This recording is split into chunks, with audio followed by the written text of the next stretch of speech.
Hello, Sin Emotion from Gillermo del Toro. Guillermo, what attracted you to making this horror romantic movie? Well, I really love the genre of Gothic romance, which is not quite horror and not quite melodrama or fairy tale. Is sort of in the middle of all of that. And it hasn't been done in this scale in about 40, 50 years. You have to go back to Rebecca and Dragonwyck and Jane Eyre to find a Gothic romance of this scale. And I felt I needed it. Why did you decide to be director, scriptwriter, and producer of this film? Well, it sort of happened. I wrote it with Matthew Robbins right after Pan's Labyrinth. I wanted it to be my next movie after Pan's Labyrinth. We could not agree on the budget. We could not agree on the rating. And I said, okay, if we're not doing it that way, I'll wait. And it took 8 years, or almost 9 years, for it to get made. One of the last lines of the movie is, ghosts are real. Do you believe in ghosts yourself? 100%. I believe in them. I don't know. I'm not saying they are supernatural. One day, 10, 20 years from now, we will have a perfectly boring explanation for them. They'll tell us, oh, it was this, it was that. But for now, I know that in my experience, they are real. One of the real characters in the movie is the haunted house itself that you built full size. Yes. And you invested, personally, in it a lot. Why was it so important for the movie?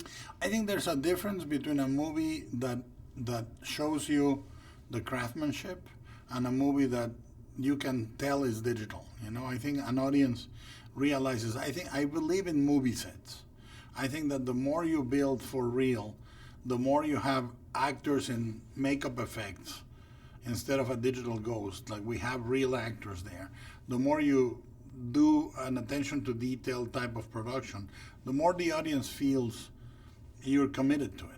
How much did you have to change the script when Tom Hiddleston stepped in, when Benedict Cumberbatch? Quite a bit, because the character, when it was written before Tom, it was a much more distant and cold character. And when Tom came in, he brought a lot of vulnerability to the character, a lot of sort of emotion, so I had to rewrite it. The ghosts themselves are played by the real people. Why did you decide to do that? Well, what I knew, I didn't want digital ghosts. I knew I wanted to do it with real actors and then make them transparent in post-production, have the bones visible and this sort of liquid emanation of them. But I wanted the actors to have another actor to react to. And I think they feel much more real than if they were just digital. Yeah, how would you classify the film? Is it more of a horror film or is it a fairy tale? Well, it's exactly Gothic romance. And Gothic romance is not a romantic movie like When Harry Met Sally, and it's not a horror movie. It's sort of a pleasing terror. It's creepy rather than scary, but it's very, very emotional, but it's not a movie with a happy ending and that ends in a wedding with people throwing rice at the couple. It's its own flavor. What do you hope the audience will take away from the film? I think that the characters and the story are very compelling.